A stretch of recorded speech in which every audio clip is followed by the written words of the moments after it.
That's what I said. That's not true. That's my wife. Hey guys, we're live. Oh, sorry. Good evening. Wait, it's not evening? Oh, I forgot to drink my cup of coffee again. Well, good evening. We are here live with the MKT310 News Network. Hi, I'm Drew. And I'm Alex. And we're here to talk about Ky4Ky. We did a retail out on Ky4Ky, actually. They're located at the summit at Fritz Farm down Nicholsville Road. So, what is Ky4Ky? Well, Ky4Ky is a clothing store styled at Kentucky-themed clothing and biases. Very unique atmosphere there. We're going to go through the whole process with you. We had a great experience there, and we're really excited to share it and talk to you about it. The first thing we did is on Tuesday, the 27th of February, at 7:30 p.m., we went to the summit at Fritz Farm. We went to the Ky4Ky store, and we did a visual observation, sat down in the food court, looked at the store, and we also talked to the employee. So now that we told you about the research design of our experiment, we kind of want to just tell you where the store was located and our kind of experience with the store and what we picked up from it. Hello? So, at the store... You're what? Towing my car?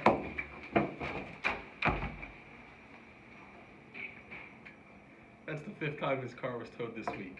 So let me just run through for the whole experience of that day. So we get to the summit at Fritz Farm, and Alex and I get out of the car, and we start walking towards what we think is where Ky4Ky is, and we ran into one of our good friends, which is great, actually, because he was like, dude, you guys are going the completely wrong way. And we're like, what? Where is this place? It's in a food court. It's actually located with Crank and Boom, Atomic Ramen, Athenian Bar and Grill, Smithtown Seafood, and we get there, and we realized it was the only clothing store within this area, which was very unique to us because it doesn't really add up. So we walk in, we're sitting down at a table in front of it, and we're kind of just observing the store. It's a tight little, cute little store, not too big. There was one employee going there at the time, and that's really all I have to say about the store location. So now we're going to get on to the next aspect of the show and talk about the transition zone. Oh, well, look who decided to finally show up. Let me tell you about transition zones. Okay, so we get in, to the food court, and we walk to the store, and we figure out that the store has no door. It's just a wide open little entrance. You can just walk in from the food court.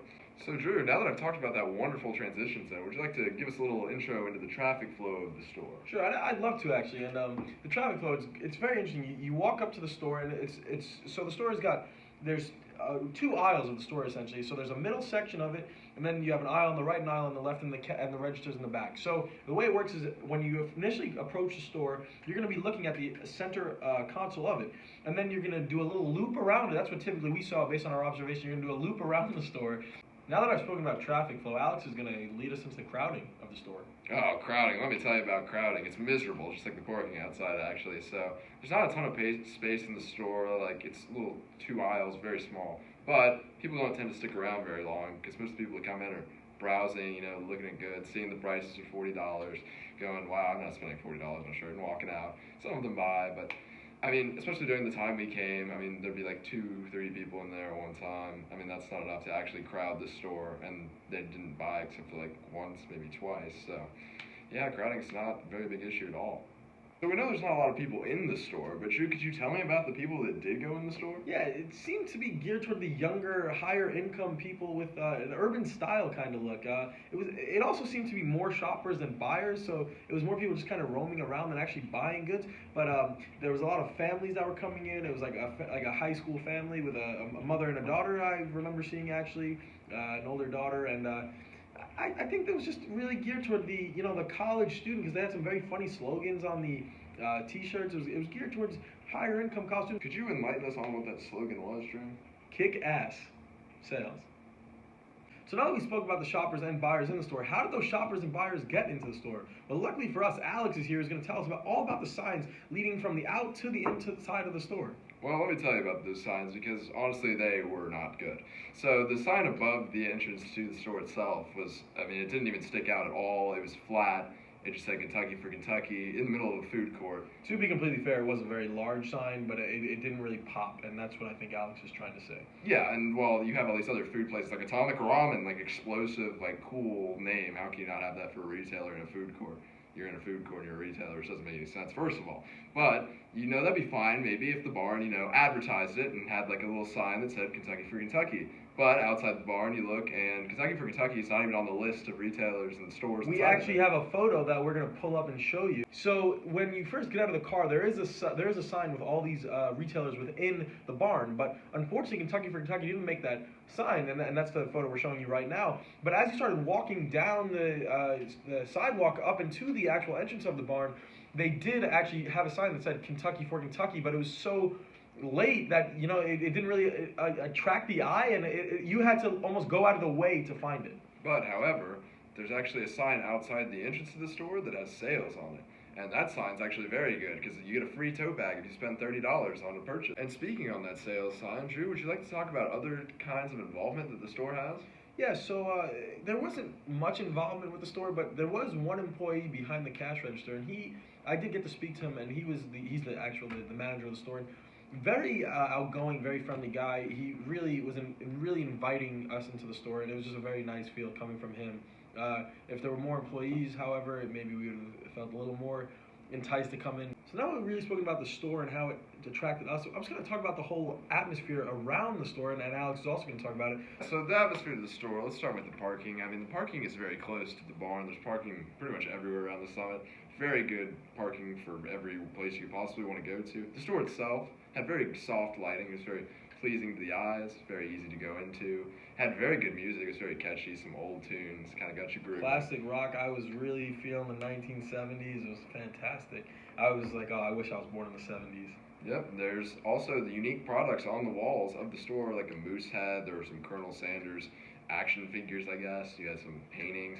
It was very Kentucky, which I guess is the point of the store, so it succeeded in that.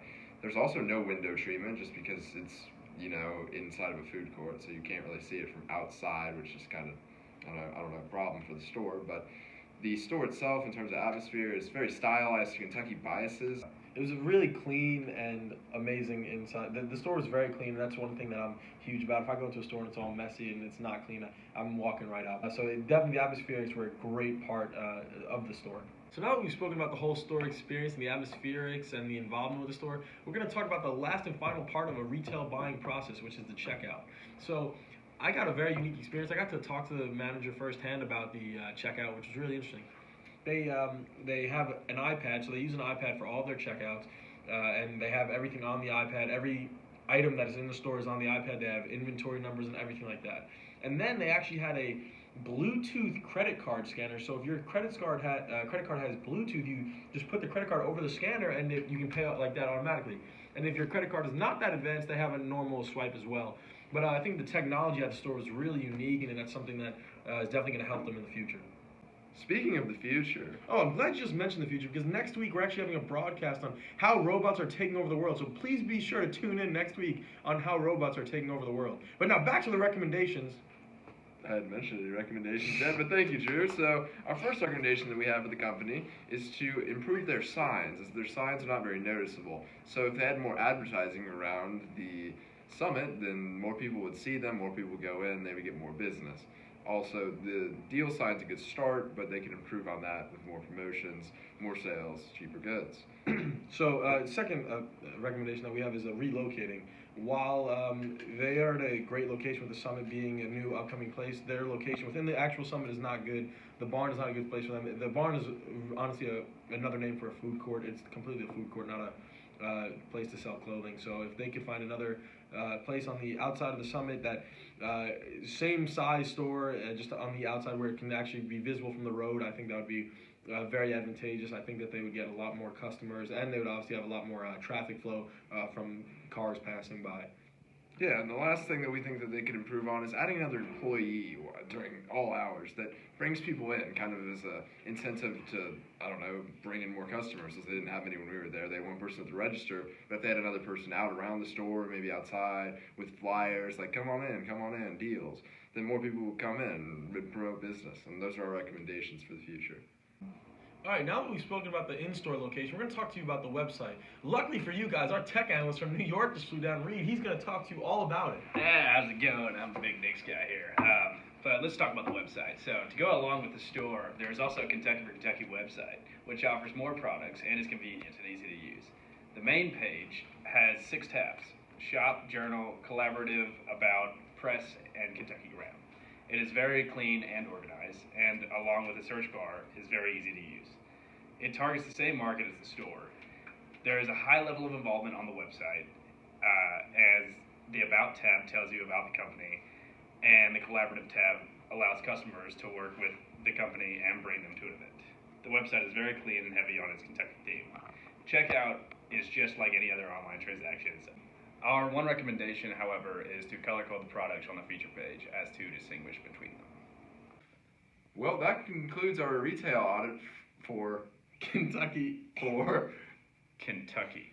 So I just want to thank you guys for tuning in this week to MKT310 News Network. We are looking forward to having you next week on our show. How robots are taking over the world is going to be top-notch, technologically advanced, unbelievable things going on. So please tune in next week. Thanks for watching. We'll see you then. Man, I gotta get a new job.